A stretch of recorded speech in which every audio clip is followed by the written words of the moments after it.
bueno, decía, muy contentos de hacer esta actividad, que la hacemos como Pérez de Lanús, uno acostumbrado siempre al salón, a llegar, quizás tomar algo, la previa, charlar de cara a cara con gente que quizás no ves hace mucho tiempo, con otros que te ves más de forma más cotidiana.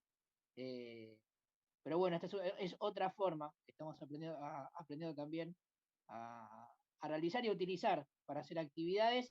Esperemos que cada vez falte menos para básicamente poder volver al salón de nuestro querido Pérez de Lanús.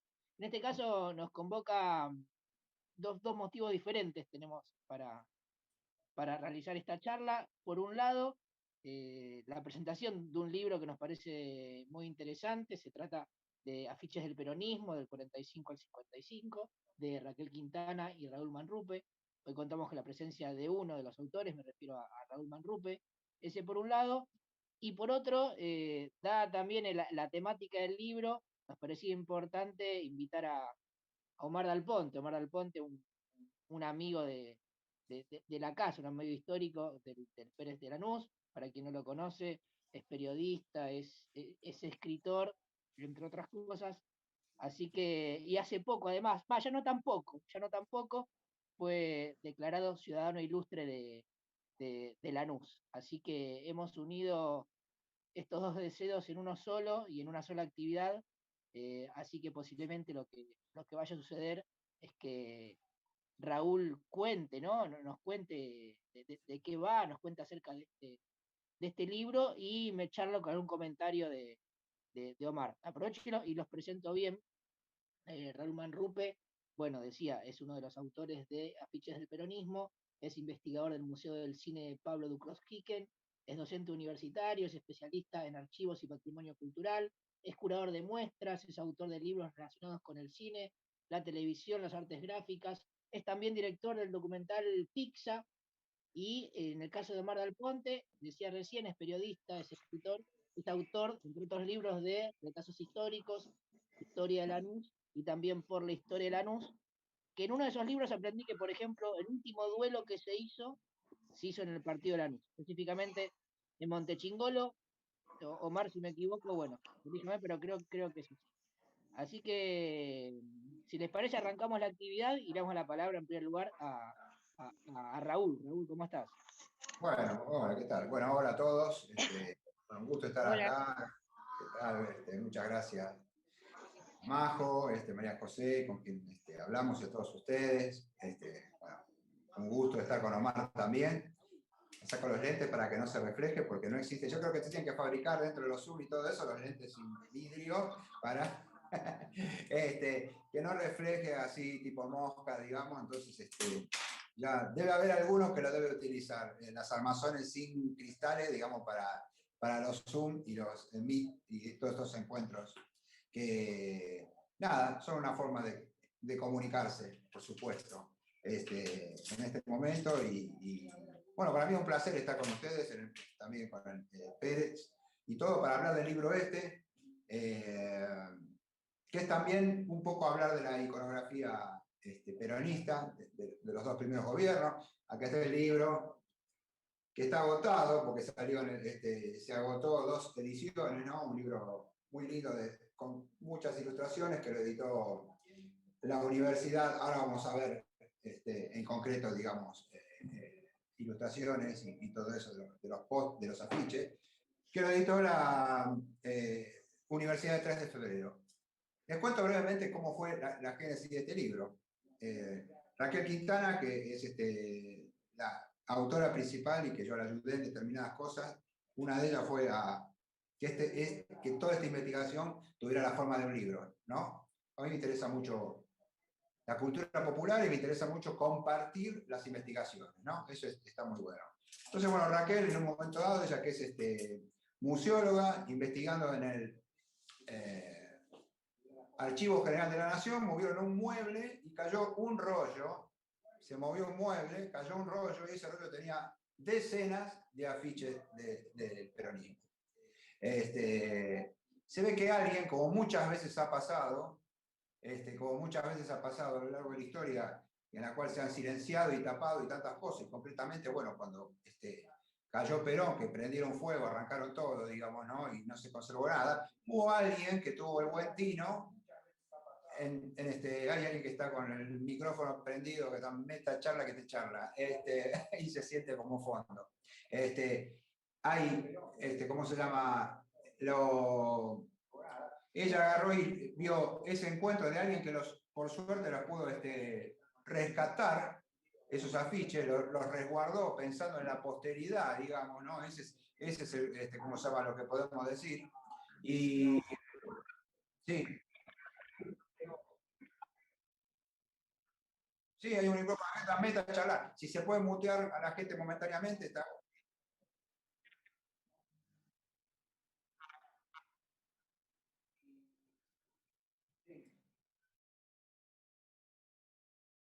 Ahí está, buenísimo. Si se puede mutear a la gente momentáneamente, está. Ahí está, mira vos. Listo, perfecto. Mirá qué bien. ¿Me escuchan bien ustedes? Sí, ¿no? Bueno, bárbaro, 10 puntos. Disculpen, si no me distraía. Y quería escuchar lo que estaban hablando los demás. Pasa así. Entonces, bueno, esos afiches, digamos, quedaron así preservados, y lo que hizo nuestra amiga fue, ya sé lo que tengo que hacer, perdón, listo, ya está, mira, ¿sé cuál era el tema? Estaba el YouTube abierto, así que vieron, ustedes estaban todos callados y el que yo hablaba ya era un exceso un exceso ¿cómo se llama?, de ego que estaba meta ahí en estéreo. De repente escuché que era mi voz en diferido, así que bueno, era eso. Suele ocurrir, suele ocurrir. Entonces, bueno, esos afiches que estaban en un rollo, entonces Raquel, que trabajó en el Congreso, se jubiló hace muy poco, el año pasado, una gran amiga, y trabajó desde diciembre del 83 en el Congreso, o sea, cuando volvió la democracia, y gestionó a través de un senador, no me acuerdo quién era, justicialista, para que le sacaran reproducciones fotográficas a todos estos afiches, ¿sí? Que es del acervo del Archivo General de la Nación. Y se hicieron fotos de una manera profesional y estaba ese archivo. Entonces después, nosotros trabajando para otros proyectos, digo, esto estaría muy bueno hacer un libro con esto. Y bueno, la gente de la UNTREF, yo estaba haciendo algunas cosas con la UNTREF ese entonces, era la época del bicentenario. Y bueno, lo aprobaron y así salió el libro. Después de varios años, digamos así, salió después en el 2016, fíjense qué año. Y fue como medio sintomático que saliera cuando no había un gobierno justicialista en el gobierno, cuando no había un gobierno justicialista. O sea, porque ya estaba Macri. Entonces, eso lo hizo que tuviera otro valor diferente el libro, ¿no? Y fue un libro que, como no tenía un precio que no era muy caro para lo que es, con una muy linda edición y todo eso, la verdad que se agotó, se usó mucho como regalo, se usó mucho como regalo. Y siempre a mí muchas veces me pregunta la gente, ¿vos de qué tenés libro para vender? Yo no tengo libro. Porque a veces aparece alguno a veces en Mercado Libre y vuela enseguida. Si ustedes ponen en Mercado Libre, no hay. Son de esos libros que la gente no se deshace de ellos, digamos, ¿no? Pero bueno, la idea ha sido de todo esto de dejar un testimonio de esos afiches, decir algo diferente, porque por lo general hay muchas cosas que se repiten. Pero hay un libro que se llama La Nación Argentina, Justa, Libre y Soberana, ¿no? Que habla del primer plan quinquenal, y eso lo han levantado 1000 veces de ese lado, y por lo general pasa con los archivos que se ven en internet y todo eso, que se repite mucho. Y después se vuelve a repetir, ¿no? Se vuelve a repetir. Por ejemplo, ahora que fue el aniversario del bombardeo de Plaza de Mayo, hay una foto que están los aviones sobre la Casa Rosada, y eso es una especie de cosa hecha en Photoshop, por eso lo levantó un montón de gente. Y después tiene como una validez de algo real, cuando en realidad hay muchas fotos reales, digamos, ¿no? Pero bueno, la rapidez esa de repostear cosas, digamos así, ¿no? Nosotros tratamos de que este libro tuviese afiches que no estaban vistos, por lo general. ¿Sí? Ese fue uno de los cuidados. Otro de los cuidados que tratamos de ver es de rescatar a los artistas. Eso vamos a ver un poco en la charla esta, cuando termine yo de bla bla y les muestre la presentación, que les va a gustar. Y también lo hicimos de una manera, uno de los temas era cómo hacer el libro, cómo ordenarlo. Entonces nosotros lo que hicimos fue ponerlo por distintos fenómenos de cómo lo que reproducían en su afiche, ¿no? O sea, Perón y Evita, la Nueva Argentina, las celebraciones, la acción social y los artistas.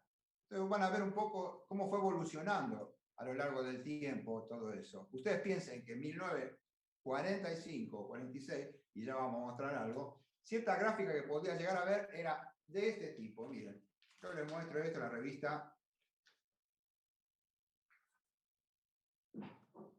Descamisada, que era este tipo de ilustración, ¿sí? Medio como si fuera algo casi, digamos,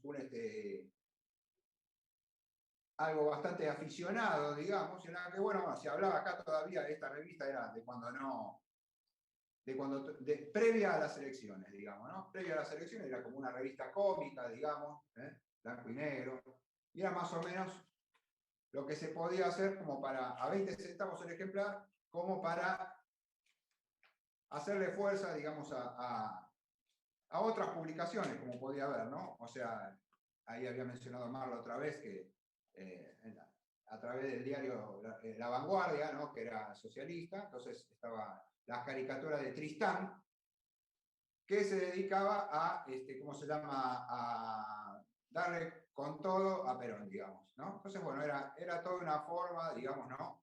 En la cual se lo criticaba. Por ejemplo, miren, acá hay, fíjense, después, ¿no? Plan quinquenal, sin pies ni cabeza, ¿no? Fíjense acá, ¿no? Ese tipo de, ¿no? Lo que se dice ahora también muchas veces, derrochando plata, asistencialismo, etcétera, etcétera. Y eran todas cosas así, hiper, que después, comparándolo con Rosas, ¿no? Era todo un pensamiento de ultraderecha, digamos, una cosa así. Entonces, bueno, a través al ganar las elecciones y todo eso, se fue construyendo una iconografía, digamos, para transmitir todos esos momentos, digamos, y toda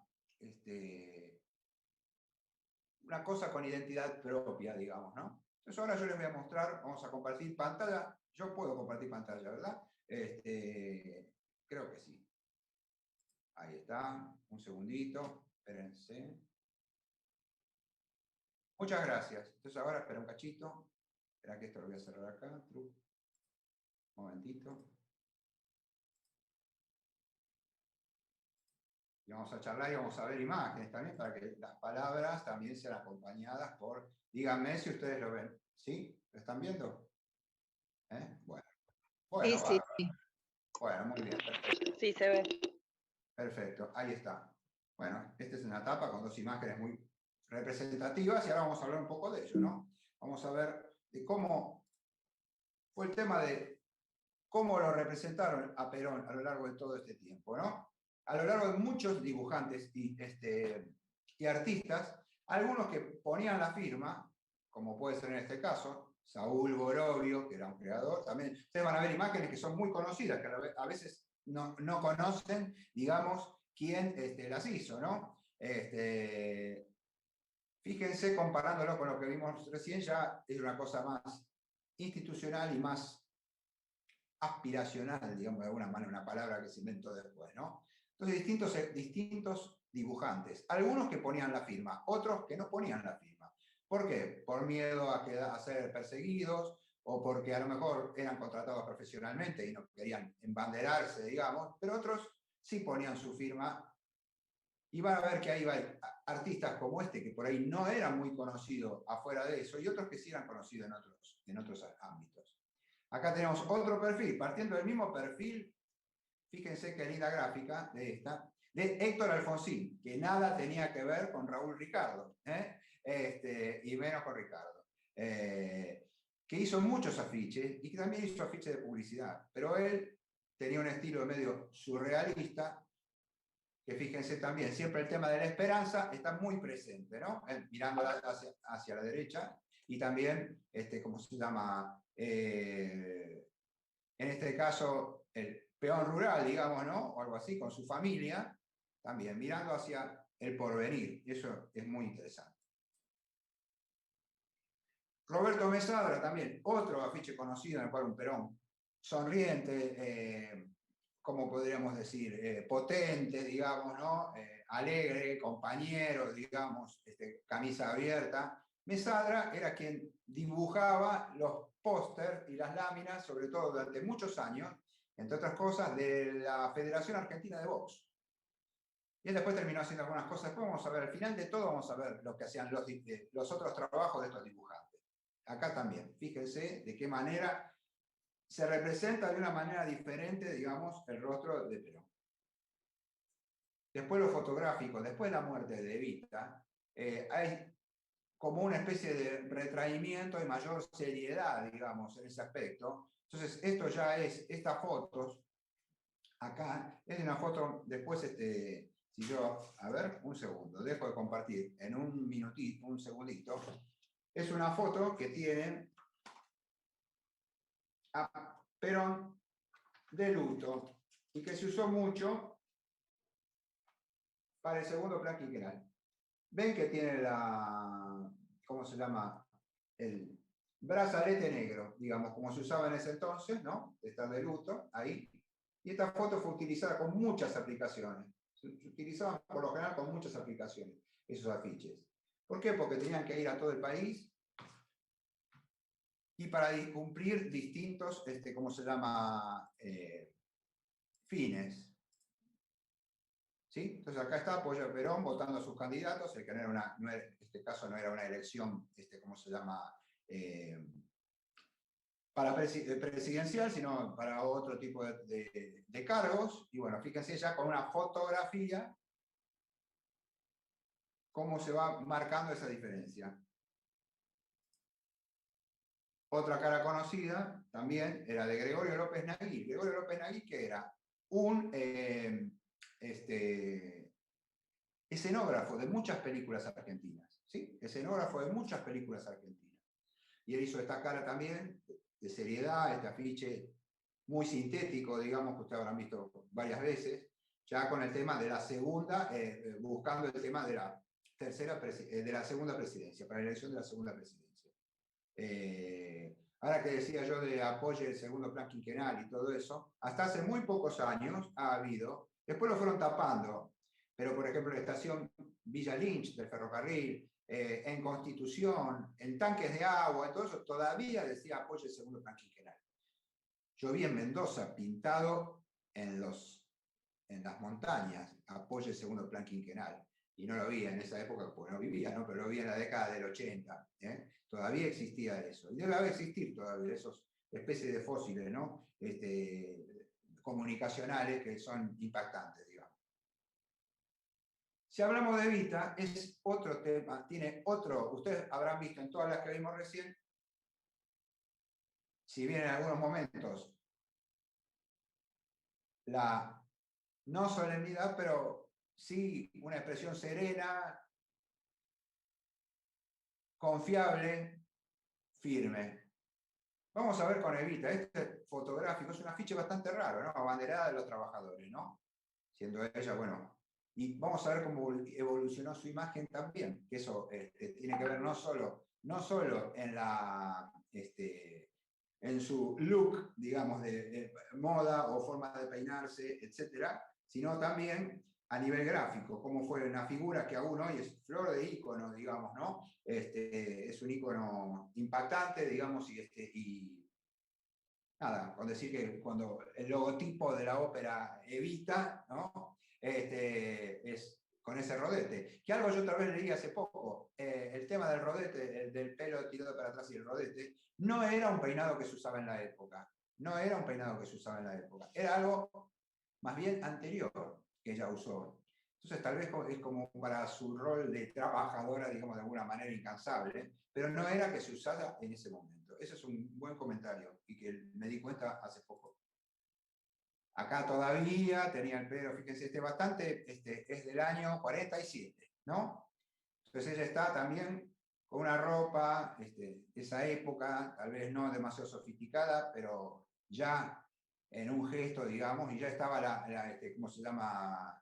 ya tiene la frase, prefiero ser solamente Evita a ser la esposa del presidente, ¿no? Ya está eso puesto acá hasta el último rincón del país y esa mano que está tendiendo de ayuda, ¿no?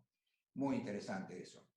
Acá quien lo firmó, Vázquez. Vaya a saber el nombre que era, pero bueno, uno que lo firmó también. Fíjense este también. Este también es de Saúl Borovio, el mismo que vimos al primer afiche de Perón, es este. Fíjense la mirada, ¿no? La otra vez yo le comentaba acá a los chicos, María José le estaba comentando que este afiche, digamos, cuando dimos una charla, a Ariel también le comentábamos lo mismo, dimos una charla y hubo alguien que tenía ese afiche, ¿no? De los que habíamos dado en otro lado, un veterano que también, veterano militante que tenía este afiche. Estos afiches se repartían por todo, cuando se hacían los viajes en tren o eso, así, estos afiches se repartían ahí. Por eso decía bienvenida, era cuando con el tren llegaban a un punto determinado, digamos, ¿no? Entonces estaban ya previamente este tipo de afiches, con el peinado como el que tuvo cuando viajó en su viaje a Europa, digamos, ¿no? También, ¿sí? Y acá dice todavía campaña pro ayuda social, ¿sí? Y acá, bueno, ya otras figuras más icónicas de ella. Raúl Mantiola, que hizo las tapas de Para Ti durante décadas de la revista Para Ti, era un ilustrador chileno, ¿no? Fíjense acá cómo al rostro de ella lo rodeó de nenes, ¿no? De pibes, que vemos que son nenes, solo no hay nenas, y por otro lado no hay rubios, ¿no? El más rubio que hay es este por ahí, pero fíjense todas esas caritas de alegría, de esperanza, de distinta edad también, chiquito, más grande, este que está asomado ahí con la nariz me encanta, ¿no? Todos los niños de mi patria caben en mi corazón. Bueno, sensacional, ¿no? Entonces eso de Raúl Mantiola, firmándolo, Raúl Mantiola, que ya después vemos, ¿no? Es de los afiches, de las imágenes más conocidas de Eva Perón. Muy especializado en caras femeninas. Miren este también, a partir de fotografía, ¿no? Y todo eso, por una sanidad feliz, Héctor Alfonsín, de nuevo, el toque medio surrealista, es como una presencia de amparo, fíjense, el gesto de felicidad, y el amparo de ella que es como un sol ahí, ¿no? Verdaderamente.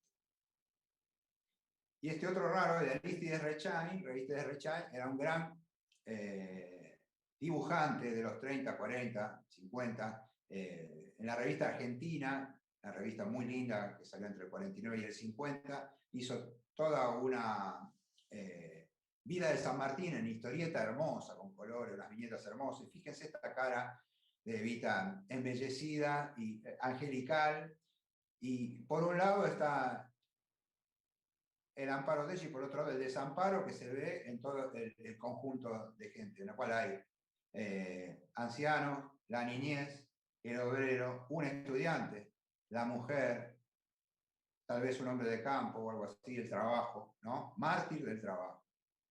También incluyen al estudiante, ¿sí? O sea, es realmente conmueve, digamos, por ese dicotomía de amparo y desamparo, ¿no? ¿Quién podrá ayudarnos ahora, no? Tal vez, y tal vez ella como ser invocado, digamos, por los desamparados.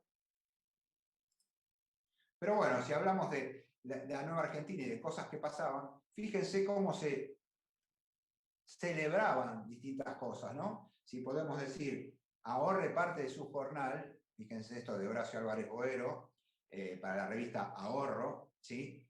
Fíjense qué polenta que tiene este obrero que parece Perón, ¿no? ¿Verdad? Con el gorrita, qué sé yo, y que va con el sobre y va a la alcancía, ¿no? La alcancía que puede ser algo infantil tal vez o algo así, pero es sinónimo de ahorro.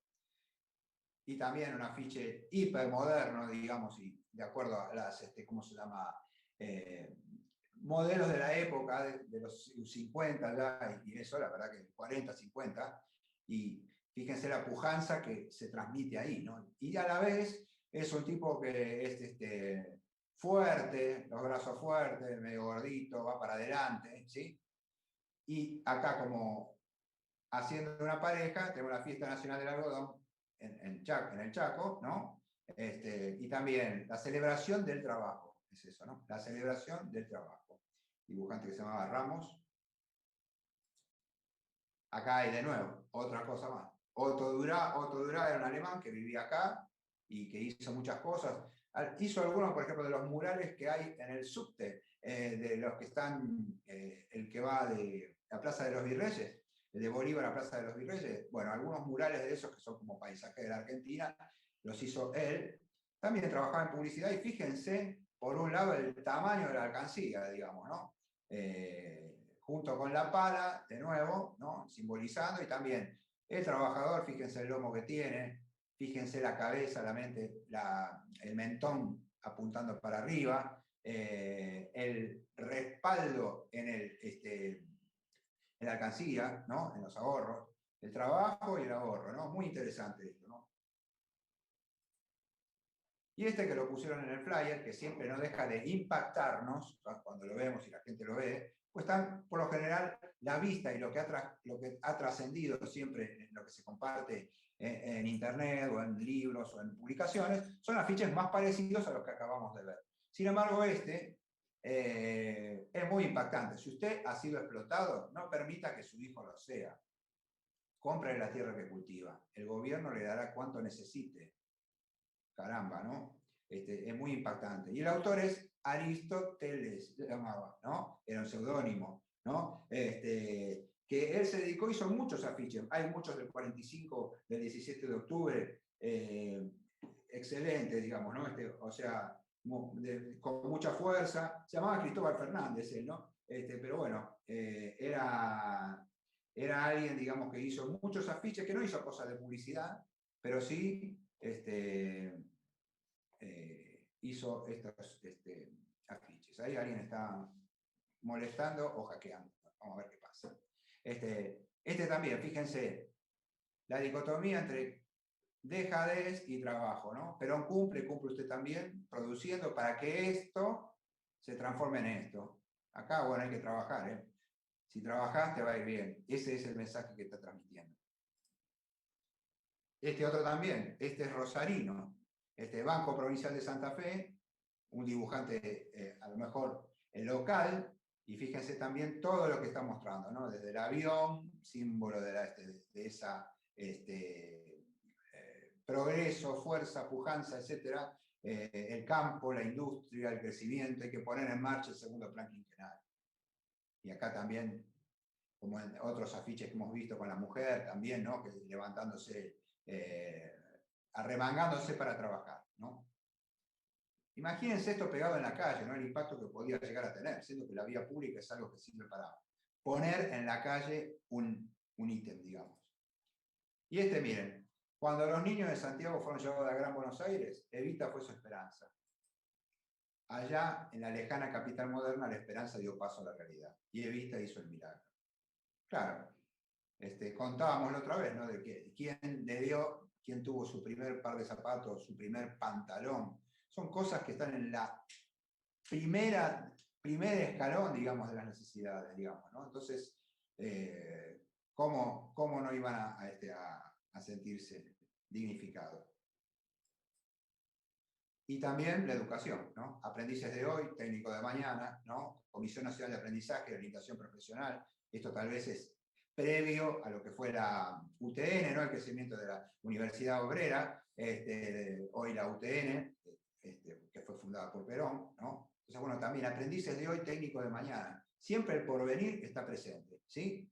El porvenir y que se conquista, como ya vimos en esta,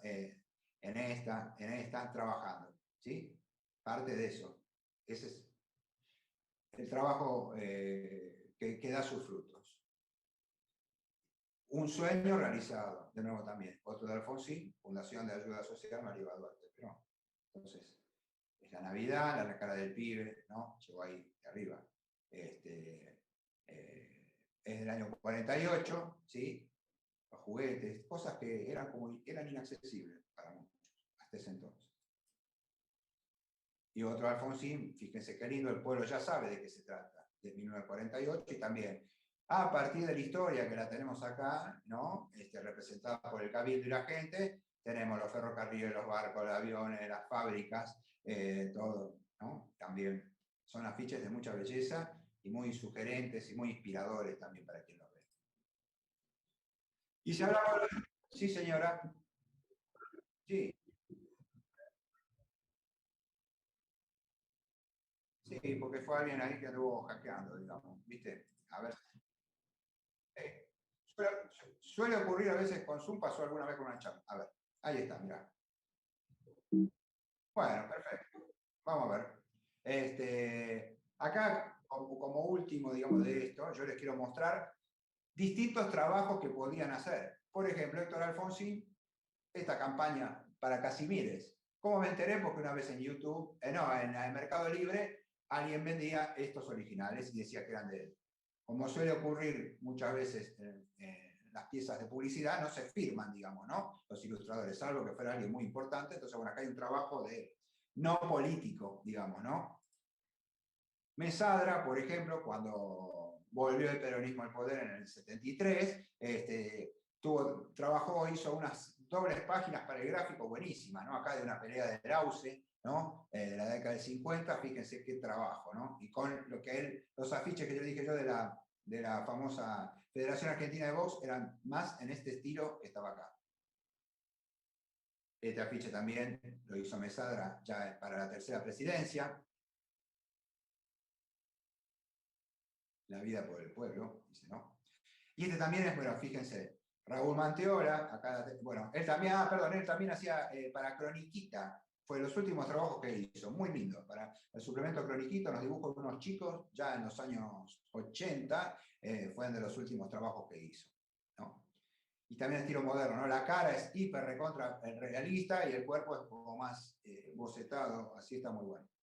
Aquí está Raúl Manteola, ¿no? O sea, afiches de cine, las tapas de Para Ti, las tapas de Villique, avisos publicitarios, fíjense de qué manera, y sobre todo, una de las caras más conocidas de Vita, ¿no? ¿No es cierto? Que eso lo hizo él, el gran artista chileno, digamos, ¿no? Son creadores de iconos, y era como un especialista también. O sea, hablaba, a veces preguntan, ¿quiénes se encargaban los trabajos? La verdad que no sabemos. Algunos, ¿y qué bajada le daban? Bueno, para mí yo creo que es muy diverso. A lo mejor alguno le podría decir, mira, el título va a ser Amparo de los Humildes, quiero que sea una cara de ella que de tal por cual. Y otros podrían decir, créelo usted, digamos, ¿no? Quiero hablar del 25 de mayo, supongamos. Y entonces, ahí tal vez se presentaba un boceto. Es muy interesante saber cómo trabajaba. Si le bajaban línea a la Secretaría de Prensa y Difusión, no sabemos. Eso hay que investigarlo, porque han pasado tantos años. Pero bueno, a ver de qué manera eran encargados esos trabajos. Y con eso yo les muestro, digamos, de qué modo, digamos, tomaban artistas que ya eran conocidos, ¿no? En otros ámbitos, y otros que no lo eran, que a veces podían llegar a no firmar para tener cuidado o lo que sea, y otras veces, sí, ¿no? Fíjense, ¿no? De qué manera es muchísimo el trabajo, digamos, en el cual se hizo, y a nosotros nos gusta mostrar todo eso. Cada vez que lo presentamos, nos llama mucho la atención que es algo que la gente se queda callada, porque hay algunos que son muy impactantes, más allá de lo gráfico por su contenido, por supuesto. Entonces, ven de qué manera, si nosotros vemos, por ejemplo, a ver, ahora que me acuerdo de algún otro, cosas como esto, seguimos con el ahorro, ¿no? Que la gente dice, pero ahora no es así, ¿viste? ¿No? O sea, que una parte de su salario, digamos, vaya para ahorrarse. O si no, también, mira, les voy a mostrar otra cosa que a mí me gusta mucho. Si lo encontramos, va a estar bárbaro. Bien, este es otro de Aristóteles, que decía Aristóteles o Aristóteles. Fíjense. Cada cual con su estilo. Vieron, hay muchos estilos diferentes, ¿sí? Todos, o sea, no era algo cuando a veces dice, sí, pero son cosas que tienen, ¿cómo se llama? Miren, para decir más o menos lo mismo, aquí está este, de Juan del Aqua, otro gran afichista, que es el que está en la tapa del libro. este otro, miren qué lindo que está, independencia económica. No había un estilo monolítico, digamos, y único, sino que de alguna manera era un poco, nada, se estaban haciendo, siempre que lo mostramos a la gente le gusta mucho también. Es Juan Lamela, que hacía historietas gauchescas, ¿no? Acerca del panamericanismo, ¿no? Era como, así como estaba todo en construcción, esta parte gráfica también estaba todo en construcción. Eso nos gusta mostrarlo. Entonces había distintos estilos. Algunos estaban inspirados pueden tener como antecedentes afiches de la Guerra Civil Española, de la Segunda Guerra Mundial también. Fíjense A mí, yo lo digo, parece una bomba atómica, una explosión nuclear, ¿verdad? Es un brazo hiperpoderoso, pero parece un hongo. Así, ¿no? Y ese hay un afiche español que es bastante parecido. También se deben haber copiado algunas cosas, por supuesto, ¿no? Bueno, está buenísimo, también me gusta. Fíjense qué síntesis, ¿no? Cuando en el segundo plan quinquenal el tema era levantar la producción, ¿no? Que era producir, producir, producir. Entonces, todas esas, ¿cómo se llama? Está otro, como el de la tierra, que mostramos tributo, otro habla así y dice, porque trabajo para mí. Hay cosas que la gente no puede dejar de observar. Todo con el estilo amplio, heterogéneo.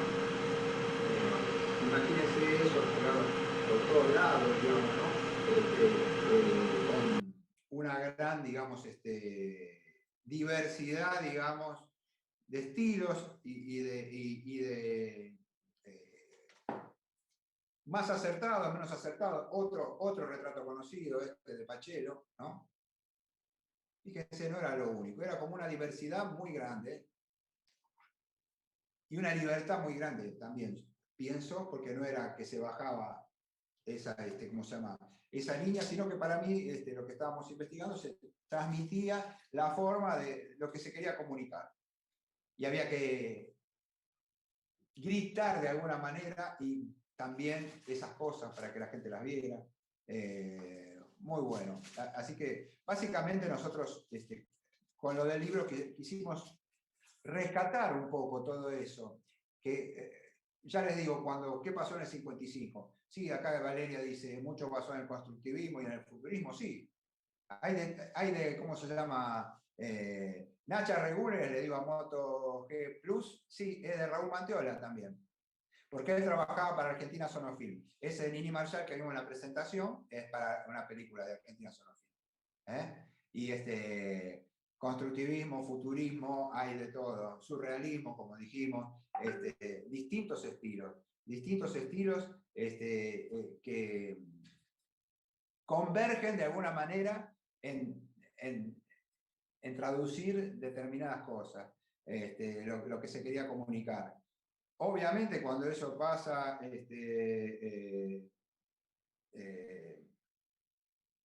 cuando cae Perón, ¿no es cierto? Ok, Mariana Motofe.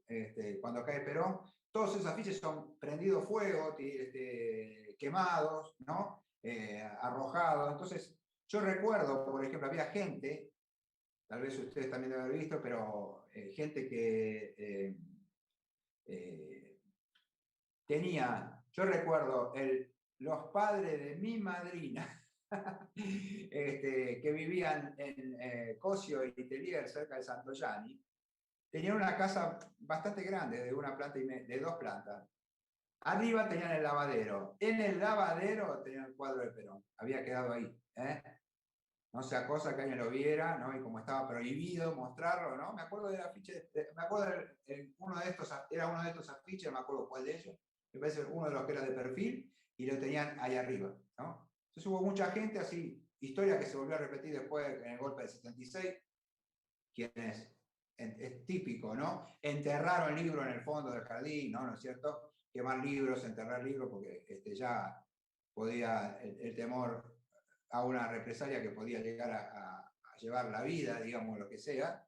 Bueno, en este caso, cuando se prohibió de un día para el otro decir los nombres incluso, ¿no? No solo la iconografía y todo eso, sino decir los nombres. Bueno, ahí desapareció todo eso. Por eso tiene mucho valor todos estos afiches, por un lado, que están en el Archivo General de la Nación, y por otro lado, la labor de Raquel, que ella los mandó a fotografiar, para que ahora estemos charlando acá, para que se pueda haber hecho el libro y también compartirlo con todos ustedes en esta charla, digamos, ¿no es cierto? Sí, el libro ese del segundo plan quinquenal, sí, es La Nación Argentina, justa, libre y soberana.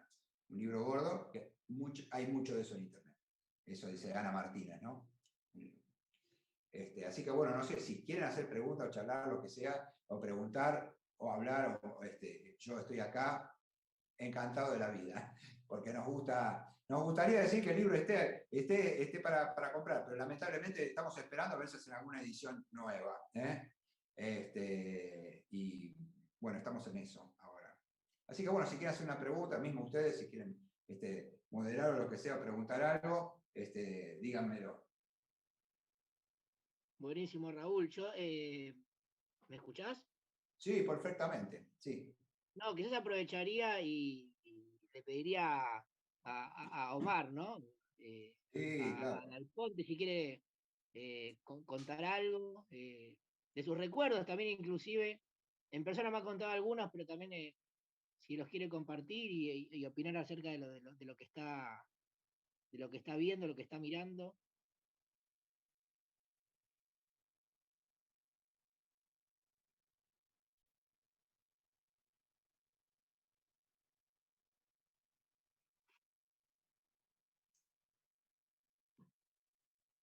¿Yo? No.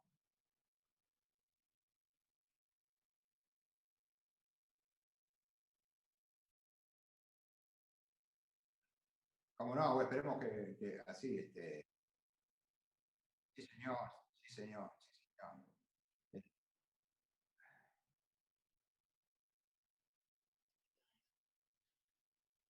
No, mira.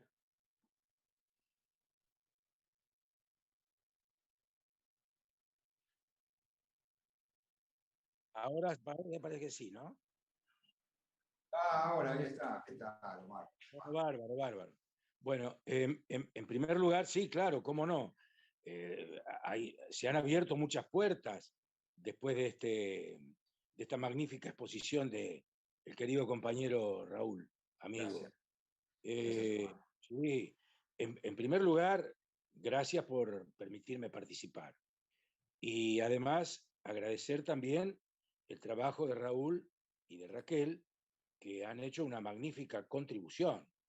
Esto es una magnífica contribución a la historia del peronismo y bueno, a, a exhibir algunos aspectos con imágenes muy fuertes, muy queridas por muchísima gente, de un tiempo que fue muy diferente al tiempo de ahora.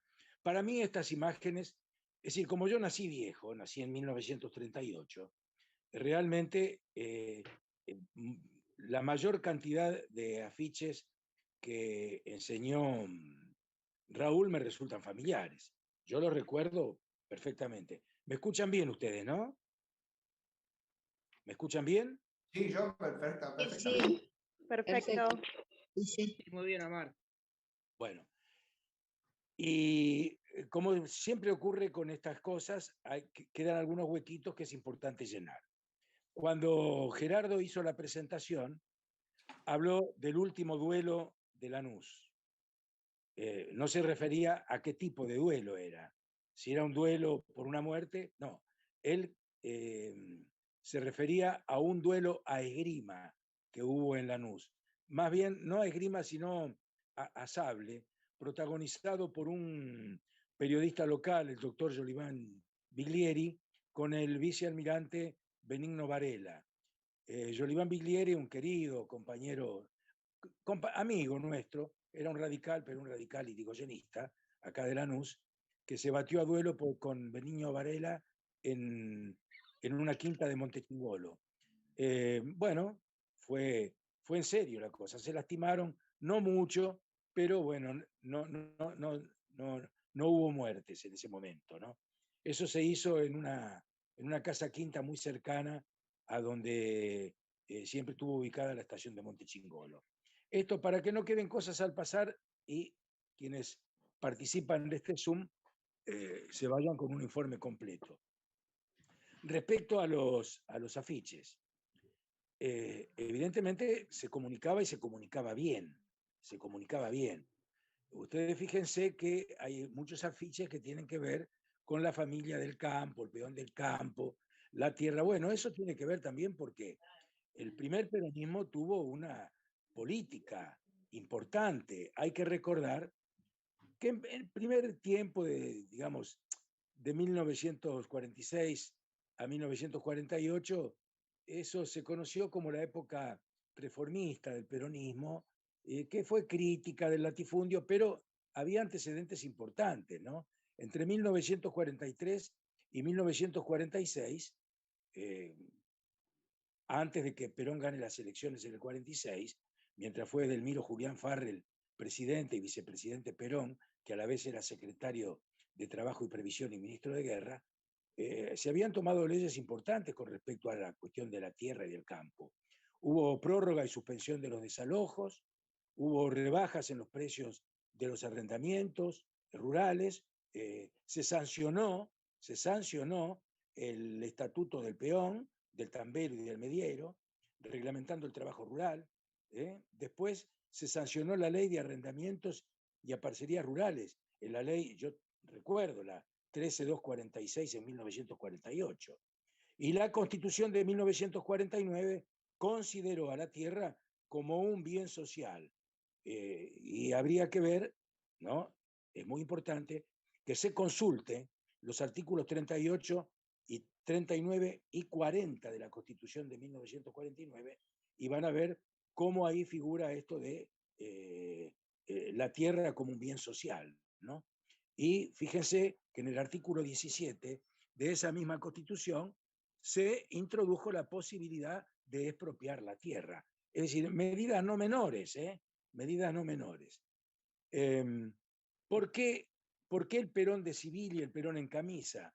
Y porque había que alejarlo de esa figura de general montado en el potro pinto, con esa postura militar. Entonces, había que alejarlo y la forma de comunicar y de acercarlo más al pueblo con esto de la cuestión del descamisado, que él mismo lo proclamaba desde el balcón cuando decía compañeros, mis queridos descamisados, ¿no? Era presentarlo así, en camisa, de una manera muy diferente a cualquier otro presidente anterior, que los presidentes anteriores, digamos, de la revolución del 43 para atrás, en la época de los conservadores y de los radicales, se presentaban siempre con galera y bastón, ¿no?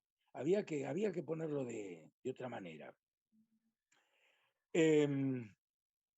Ahí también aparecen inmensos dibujantes.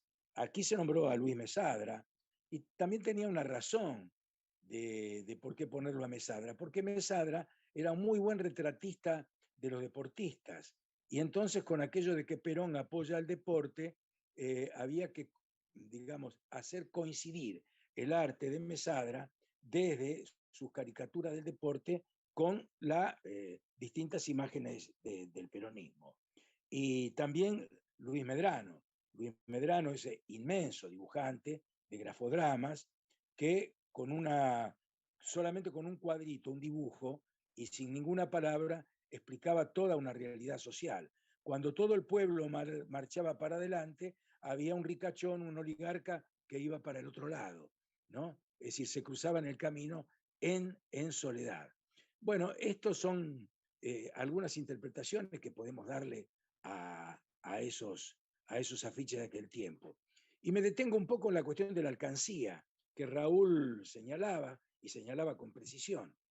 Hay que ver el papel de la Caja Nacional de Ahorro y Postal de aquel tiempo, y que su imagen principal era un chico depositando una moneda en una alcancía.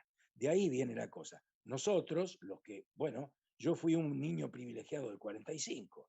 Si digo que nací en 1938, en el año 45, tenía ya un año o dos de escuela primaria y nos proveían de una libreta de ahorro que todos los meses nosotros podíamos depositar por unas estampillas que nos vendía mismo en la escuela. Y el Perón de luto. El Perón de luto tiene que ver también con alguna imagen lanucense. Ustedes me escuchan bien, ¿verdad? Hola, ¿me escuchan bien?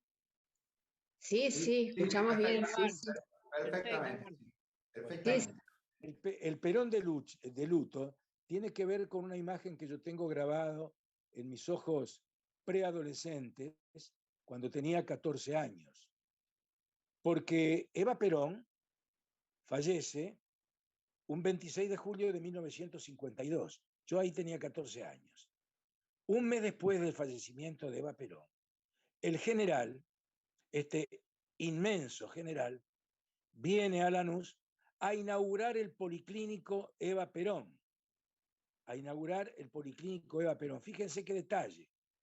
¿Saben quién entregó la obra de ese magnífico policlínico a las manos del general Perón? Un obrero de la construcción. Esa era la relación que existía entre el gobierno peronista y los trabajadores. Y esto me trae un recuerdo y una reflexión. Ahí se ve a Perón con su gran brazalete negro en un saco más bien claro que traía ese día y en su moñito negro. Estaba de luto. Fines de agosto de 1952. ¿Quién iba a pensar? ¿Quién iba a pensar que después del fallecimiento de Eva, de la Avenida del General acá en 1952, naturalmente iba a llegar el otro año, 1953, y que en ese año, un 19 de febrero, en la localidad de La Plata, hija de un colectivero de manos callosas, que levanta a su hija recién nacida, hija también de una militante de la causa popular de aquel tiempo en la localidad de La Plata, esa morocha de ojos enormes, iba a ser Cristina Fernández de Kirchner. El relevo de la historia. Fallece Eva Perón en 1952 y en 1953 nació en el mes de febrero en La Plata Cristina Fernández de Kirchner, que alguna historia política tiene y algún conocimiento de ella nosotros tenemos. Y quiero cerrar este comentario, bueno, mencionando también, ya que mencionamos a Mesabre y que mencionamos a Medrano, a otro gran dibujante que fue Ricardo Carpani, pero ya de otro tiempo, de la década del 60 y del 70. Ricardo Carpani, los dibujos de Carpani son diferentes a aquellos afiches que aparecían donde se veía, bueno, en aquellos afiches se veía el amanecer, el campo, la familia, la sonrisa, el obrero gordito, como dijo Raúl, sacando pecho. Aquí ya se veían imágenes severas, manos enormes, actitudes de lucha. Inclusive la figura de Eva Perón era totalmente distinta. Era la figura de la Eva revolucionaria, no de la Eva que podía parecer como una hermosa mujer, haciendo también un trabajo muy importante a través de su fundación, pero que tenía otra imagen, una imagen dulce, su sonrisa, sus peinados, sus vestidos. La imagen de la Eva pintada por Carpani era muy, muy diferente, e invito a que se busque la obra de Carpani, que es realmente valiosa. Y no quiero dejar de citar también, porque en estas conversaciones se largan las cosas como al pasar, bien, por supuesto, ¿no? Con la mejor intención, por supuesto, pero sin pensar de que hay personas jóvenes que no deben de tener ni siquiera idea de quiénes fueron algunos de los personajes. Al pasar, Raúl comentaba, este fue un afiche de Lause. Bueno, ¿quién fue Lause?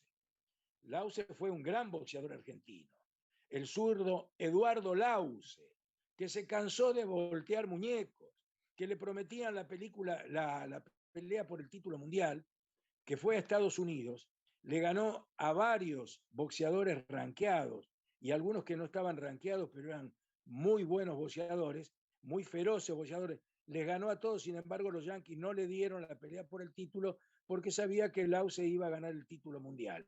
Y tuvo que venirse sin el trofeo simplemente por el hecho de que no lo dejaron pelear, no le permitieron pelear.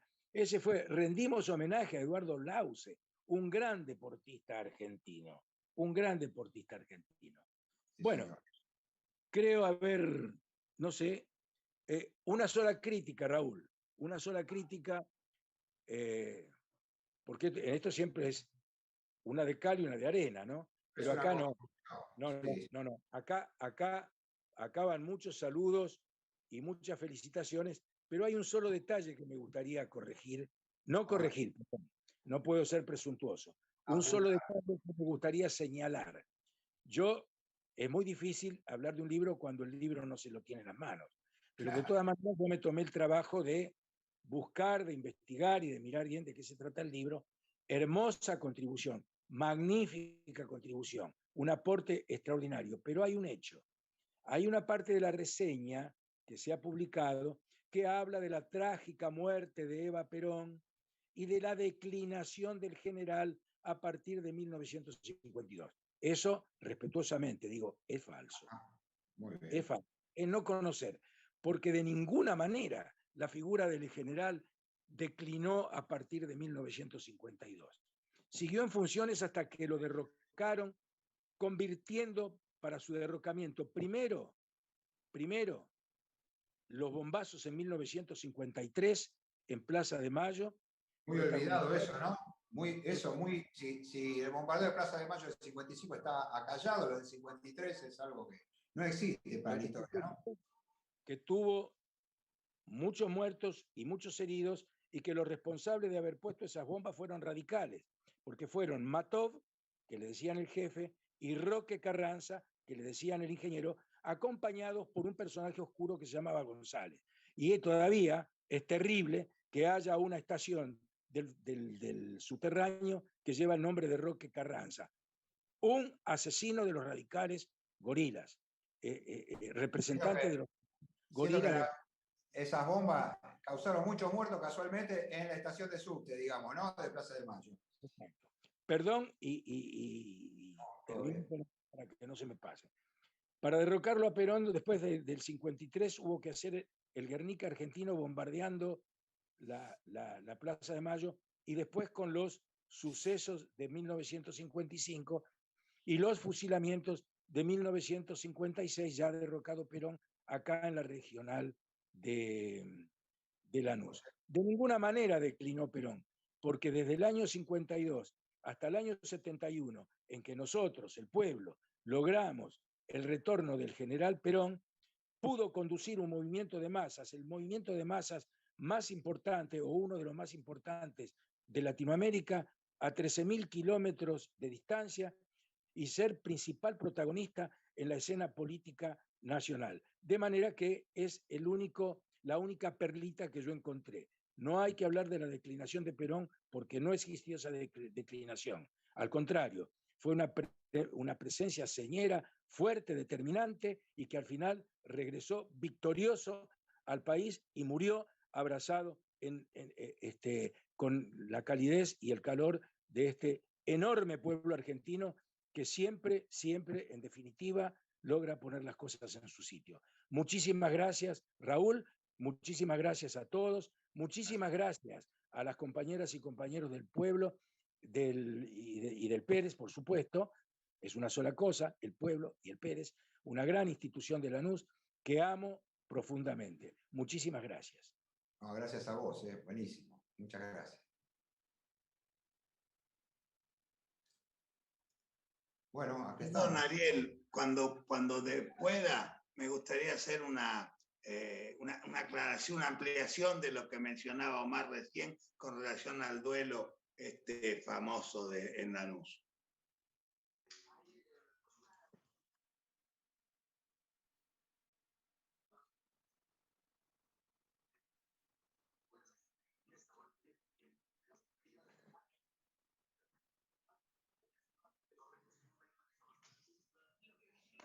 Creo que soy yo, Mercedes Carrizo.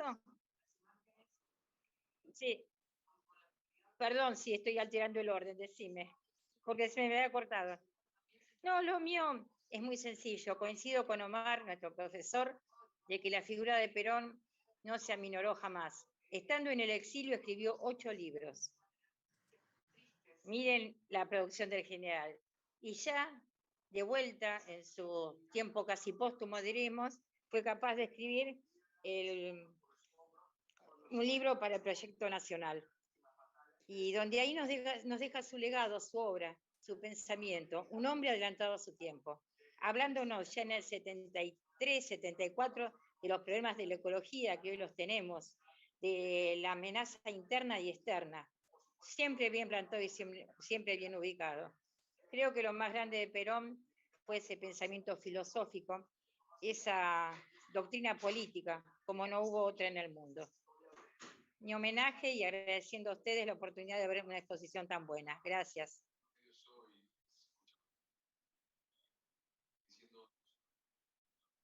No, lo que decía ella me acordaba de un libro que se llama Perón y las relaciones con Brasil, de una conferencia que dio en la Escuela Superior de Guerra, que es el Mercosur, un montón de cosas, muchísimo antes, ¿no es cierto? Sí. Nada, eso, ¿no? Esa parte, lo famoso del año 2000, ¿no? Que nos verá, Sí. bueno, parece que la acertó, ¿verdad? Y así que bueno, Tristemente sí. acertó. Claro, exactamente. Ese pensamiento que nadie ha tenido, digamos. Independientemente de Ningún gobernante llegó a ocupar ese lugar. de buenos o malos gobiernos que ha habido, nadie tuvo ese pensamiento, ¿no? No. Y la fuerza es el derecho de las bestias, ¿no? Como decían los libros, ¿no? Sí. Bueno, ese último de los años 70, también muy acallado por la historia y muy oculto, digamos, ¿no? Nada es casual, compañero, nada es claro. casual. Porque ahí está el legado de Perón más brillante. Es como que es una síntesis de todo lo demás. Y ya ese libro es una odisea también. Sí. Y creo que sería muy lindo si el que pueda lo busque para leerlo, porque es el legado de Perón. Un hombre adelantado a su tiempo totalmente. Nos hablaba de lo que hoy hacemos o decimos preocupadamente la hidrovía. Y él ya le estaba planteando en ese momento, entre muchas cosas. Nos hablaba de la patria grande. Sí, del ABC. Hablaba de los pigmeos, que hay muchos todavía. Brillante. Sí. Perdón que me emocione porque yo hablo de Perón. Muy bueno. Gracias por esta oportunidad, muy amables. Muy bueno. Y te felicito, hermosa obra. Bueno, qué bueno que vamos a ir a Raquel también, qué bueno que trajiste esto con así. Nada, lo del ABC, ¿no? Argentina, Brasil y Chile, ¿no? Todas esas cosas, ¿no? Son muy impactantes, digamos, ¿no es cierto? Bueno, historias que se han repetido muchas veces. Y cuando dijo que para prepararse para la guerra había que vivir en, ¿no? Más palabras más, palabras menos. Hasta en eso, ¿no? Y nos podemos a desglosar humildemente, ¿no? ¿Qué limitaciones no tiene? Y es un inmenso Perón, como dijo Omar, un inmenso Perón. Sí. No hubo un gobernante capaz de, no sé si empardarle, pero por lo menos acercarse a lo que fue el pensamiento filosófico. Un hombre para hablar de la guerra, mejor dicho, para hablar de la paz hablaba de la guerra, y se basaba en filósofos muy importantes, de toda la escuela greco-romana, hasta venir al siglo XIX también con los grandes pensadores. Y me cayó la boca, porque yo me apasiono. Gracias y disculpen, ¿eh? Muy bien.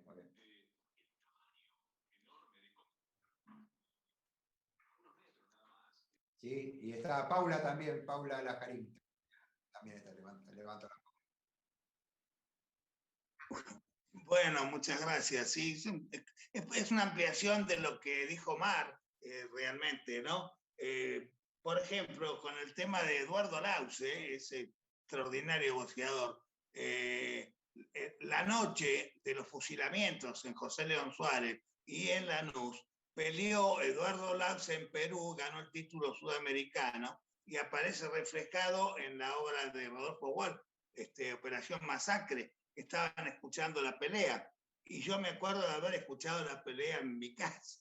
Así que el otro tema tiene que ver con este duelo que Johnny Bambiglieri era abogado, además tenía un periódico que, si la memoria no me falla, el periódico se llamaba Autonomía, y publicó Biglieri, esto lo contó él en el subsuelo de la Cooperativa del Sud, donde funcionaba la sala de consejo de administración.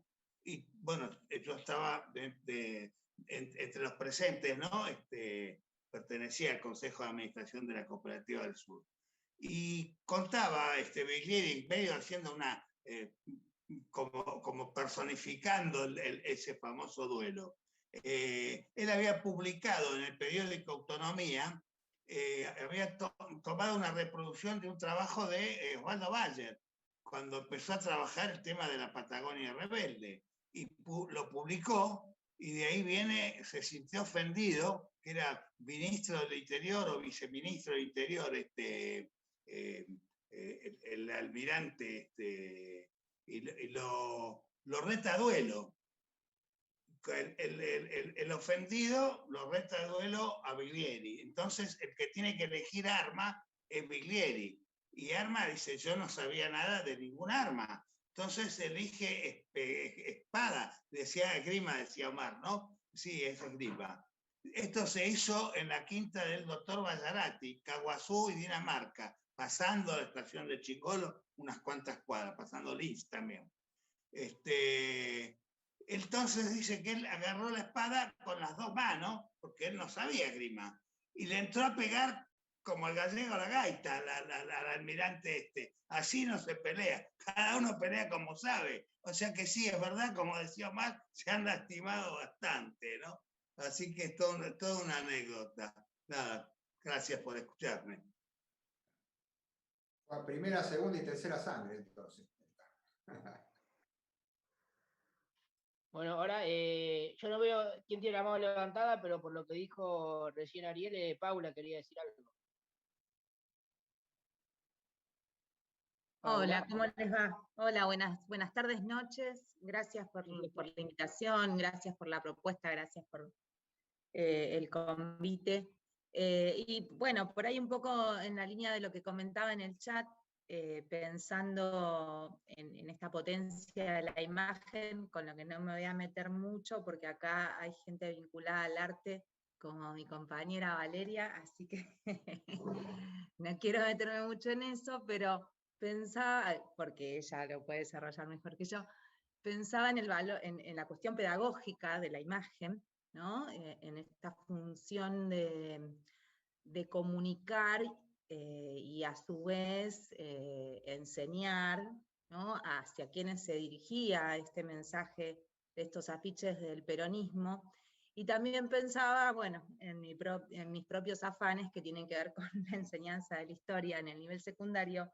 Y realmente estos afiches, y estaría buenísimo que se reedite el libro porque hay algunos que no había visto, pero justamente estos afiches, por lo menos los más conocidos, ¿no? Esas viñetas de los derechos del trabajador, o la clásica de la presentación del IAPI con las letras anaranjadas, son infalibles para explicar desde la imagen el peronismo a nuestros jóvenes, a nuestros adolescentes, y tienen una potencia explicativa que muchas veces no tienen las propias palabras, o que muchas veces los textos se ponen más áridos. Entonces este trabajo de recuperación de los afiches del peronismo realmente es interesantísimo, así que deseo que prontamente se reedite el libro, Raúl, y podamos tenerlo.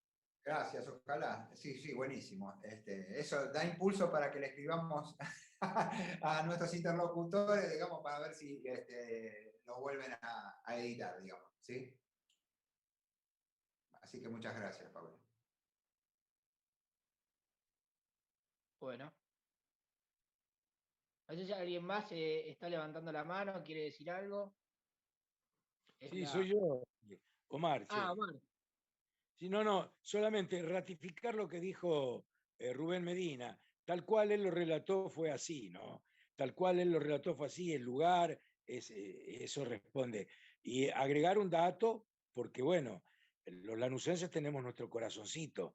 El que fue médico del duelo por parte de Joliván Biglieri, en ese momento fue el doctor José María Vázquez, gran compañero, que bueno, ya lamentablemente no está entre nosotros, había sido el médico del duelo, porque cada duelista tenía derecho a llevar un médico, ¿no? Y bueno, así que él había sido quien nos había relatado las distintas secuencias de ese último duelo a sable, fue en esa quinta de Montechingolo, protagonizado por nuestro abogado y periodista lanucense, que sí, el diario que dirigía se llamaba Autonomía, el amigo Joliván Biglieri, un patriota, sin ninguna duda. Él era radical irigoyenista, respondía a los principios de Alem. Bueno, si llegara a resucitar Joliván, qué cosas haría con ciertos radicales. Pero bueno, simplemente una grajea más para que quede completito ese huequito del duelo, del último de los duelos que se realizó en la República Argentina, en nuestra localidad de Montechingolo. Un abrazo grande. Gracias, Omar. Bueno, ¿alguien más quiere tomar la palabra? ¿Quiere comentar algo? Pregunto porque no Hola. veo que... Sí. ¿Me ven? ¿Me escuchan? Sí. Sí. Yo soy Rosa del ICUF y quería, bueno, felicitar a los compañeros del Pérez de Lanús por la iniciativa. Es un tema que tal vez nosotros no conocemos tan de cerca, muchos de nosotros. Justo, ¿me están escuchando? Sí, Sí. perfecto. Sí, Rosa. Justo me causaba curiosidad porque yo recuerdo que de chica en mi casa habían llegado como parte de la biblioteca chiquita mía algunos libros de lectura del periodo peronista y que se analizaban y después me sirvieron como fuente para hacer análisis en la formación de los profesorados incluso. Yo nací en el 56, o sea que no había vivido la época previa y trataba de buscar que este mismo análisis que se hacía respecto a los libros de lectura de una época como la del peronismo y los libros posteriores, nunca la había visto analizada a partir de estos afiches. Y quizás yo pensaba que también podía haber influido en mi experiencia familiar el hecho de que mis padres no vivían en Buenos Aires en ese momento. Y por eso algunas de los momentos históricos, como pasaba con lo del bombardeo a la Plaza de Mayo o otros hechos, no tenían huella dentro de mi formación inicial, digamos. Y busqué el otro día, me puse a releer unas cartas que mis viejos se mandaban entre ellos previo al casamiento y descubrí que mi papá estaba en Buenos Aires tratando de conseguir trabajo y mi mamá en Santa Fe. Entonces, justo digo, uy, pero que fue justo en ese 55. Y yo digo, bueno, acá tal vez pueda encontrar algún dato sobre esto. Y me llamó la atención que justo justo en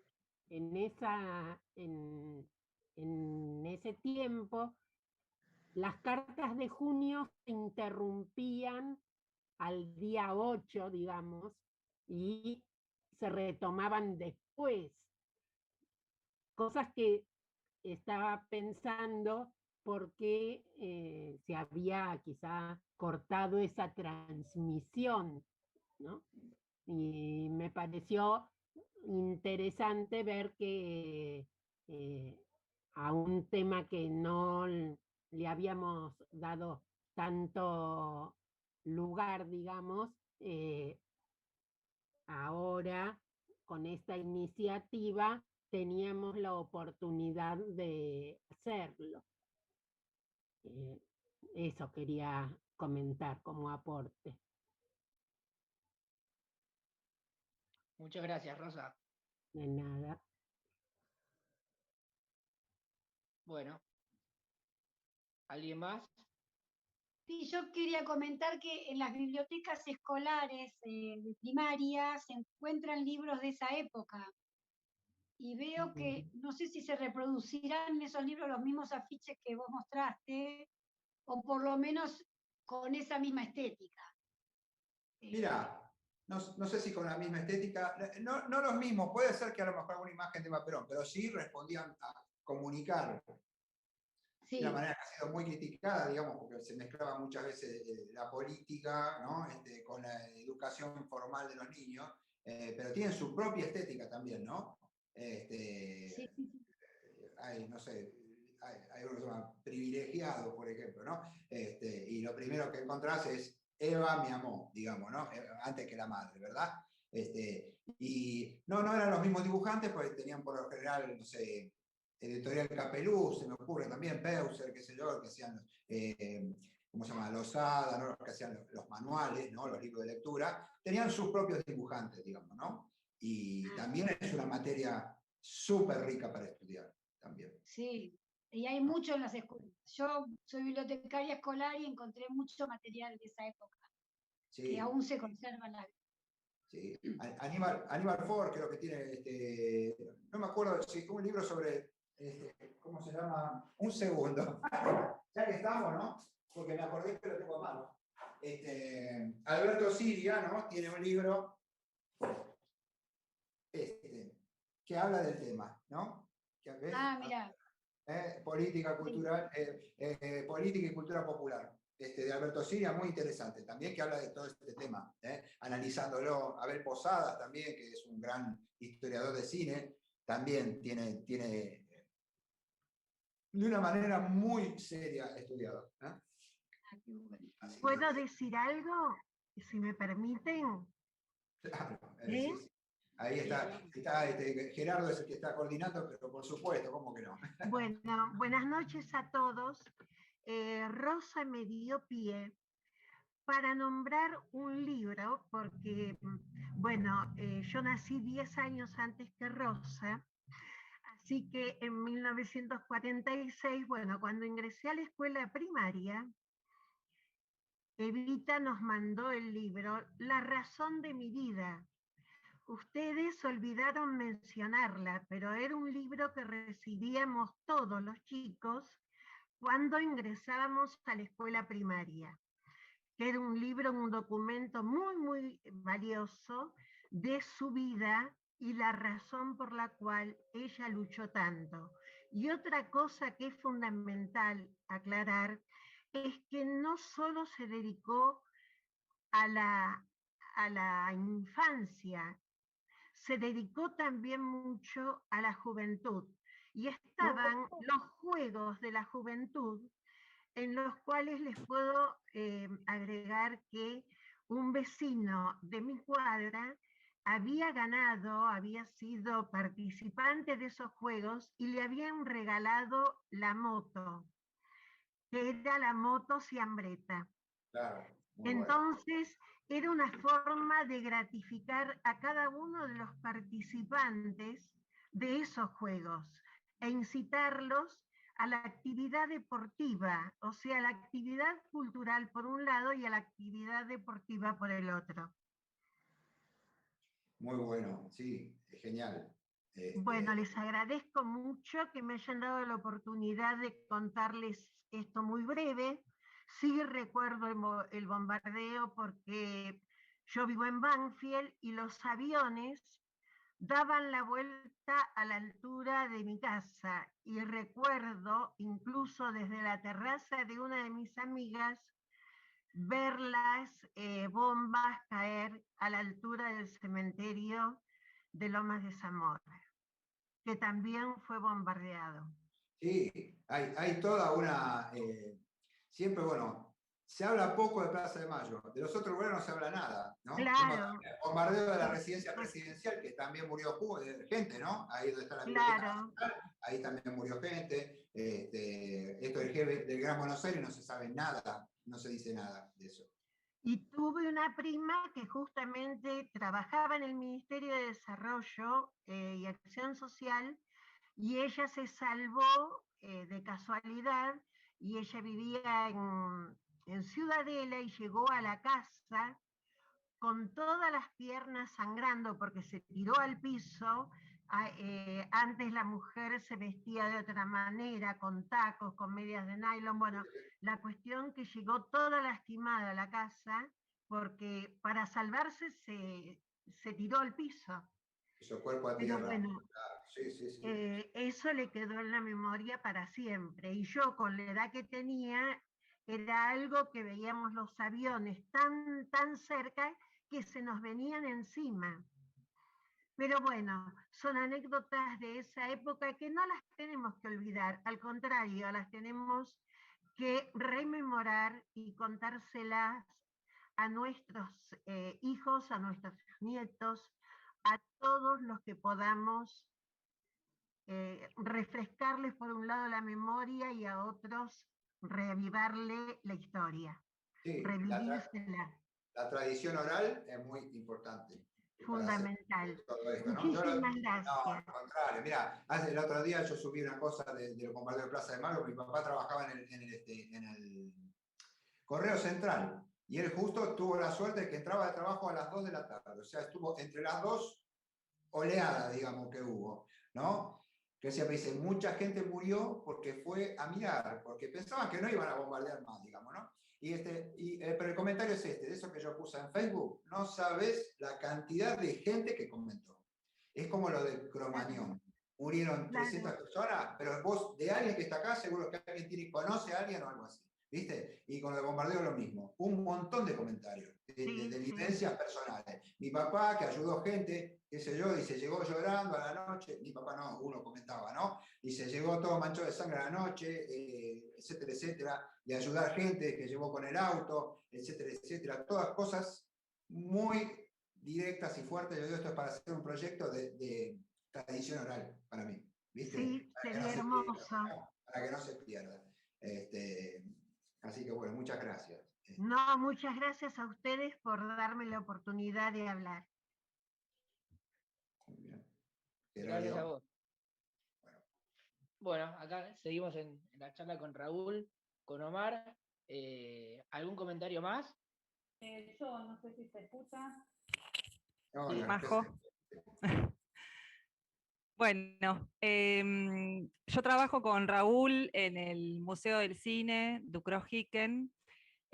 Valoro mucho lo que dijo Paula respecto a la importancia, digamos, de tener otras herramientas de comunicación con los jóvenes para relatar la historia. Antes del Museo del Cine trabajé en el programa del Ex Olimpo y también, digamos, era todo un desafío cómo mostrar la historia a los jóvenes y a los pibes de ahora. Y en relación a eso, bueno, rescatar por supuesto el laburo que hace Raúl, que hizo con respecto a esto, que hace todos los días como trabajador de un lugar de la ciudad que estamos preservando el patrimonio, y la importancia que por suerte estos afiches lo tenga el Archivo General de la Nación, porque la ciudad con el patrimonio tiene una relación muy especial. Y ahora, en plena pandemia, están planificando una mudanza del Museo del Cine, en el que nosotros trabajamos, sin la participación de nosotros como trabajadores y sin los encargados de cada área para poder supervisar ese trabajo. No de la colección fílmica, pero sí de las fotografías, los guiones, las escenografías, millones de fotografías que hay en el Museo del Cine, vestuarios.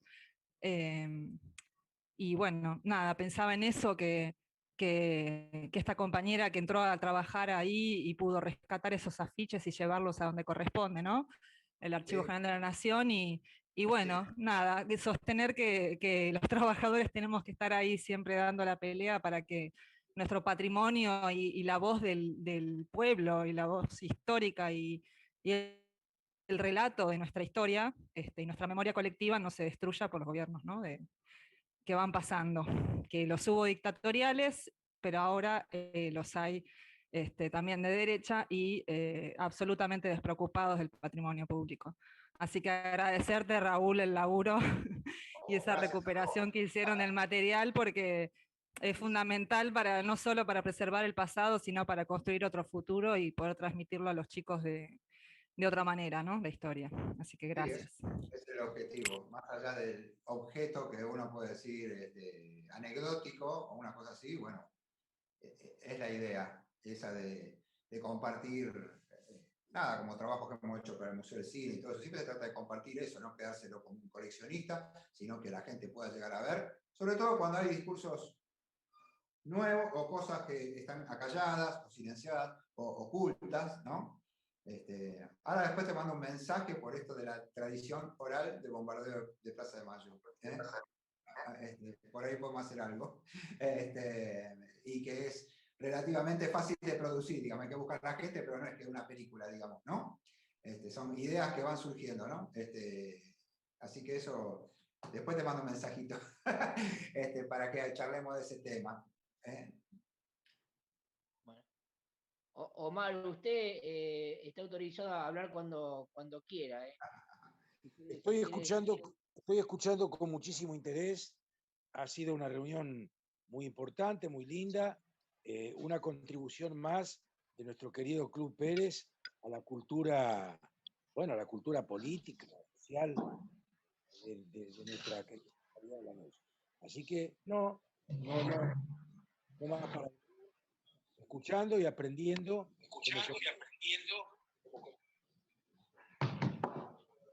Veo que hay hay alguien que se está haciendo un mate que no está silenciado.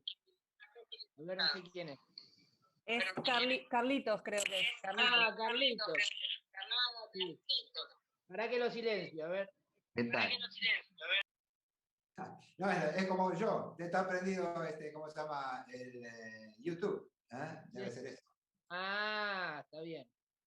Bueno, Carlitos, si querés decir algo, es tu momento también. No sé si me escucha. A ver. Sí. Está muteado. Lo vemos mover la mandíbula, pero está muteado. Está bien. Está bien. Pero no lo veo si quiere hablar o no. La cámara caída. Ahí está. Ahí está, perfecto. ¿No? Bueno, nada, yo también fui testigo, pues yo tenía 12 años en ese momento, y me acuerdo muy bien de todo. Yo viví muy intensamente, ¿no? La época del peronismo, pues tengo la edad como para acordarme bien, ¿no? Y me acuerdo muy bien del discurso de Perón después del bombardeo de la Plaza de Mayo, y tengo muy presente la frase esa tan célebre de él, de que dijo que por cada uno de nosotros que caiga, caerán 5 de los de ellos. Y eso me quedó muy impactado, siendo un chico, y es algo que me quedó muy, muy grabado, ¿no? El momento del discurso en vivo y en directo, ¿no? Sí, que después no fue así, porque la verdad que tuvo una actitud pacifista, digamos, ¿no? En ese momento fue eso. ese momento tan violento de nuestra historia, ¿no? Pero después muchos le dicen, incluso, y tendría que haber aplicado el rigor, digamos, a esos traidores, digamos, ¿no? Y ¿no es cierto? Muy... Sí, claro, fue dentro del... No hubo ningún tipo de respuesta violenta al bombardeo. Exactamente, sí, sí. Exactamente. Así que qué bueno, qué bueno. Bueno. Bueno, muy bien, gracias.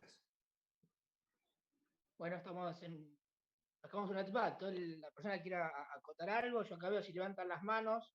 No veo que levanten las manos, pero viene bastante ordenada la cosa. Así que quien quiera. Gerardo, yo, si puedo, quería decir algo. No, pero vos ya hablaste. Perdón, entonces. No, te estoy Lo que cargando. pasa es que esto te va llevando, cuando empezamos a recordar. Yo también tenía edad para acordarme perfectamente bien de toda esa etapa. Te estoy cargando, Disculpame Rubén, igual, ¿no? Hay problema. Te estoy cargando, Rubén, por favor. Contá que recordás. Bueno, gracias, Gerardo. Esto es conocido, pero posiblemente no tanto, ¿no? En 1950 se juega acá en la Argentina el primer campeonato mundial de básquet, ¿sí? Y bueno, se mandó a armar un preseleccionado, que preseleccionaron 35 jugadores, si no me falla la memoria, en esa época era el plantel completo, eran 10 jugadores. Y bueno, gana Argentina, gana el Mundial, juega la final con Estados Unidos en el Luna Park. Cuando vino el golpe de Estado en 55, 35 jugadores de los preseleccionados, de lo mejorcito que había en la Argentina, ya había jugado una Olimpiada y salimos cuarto.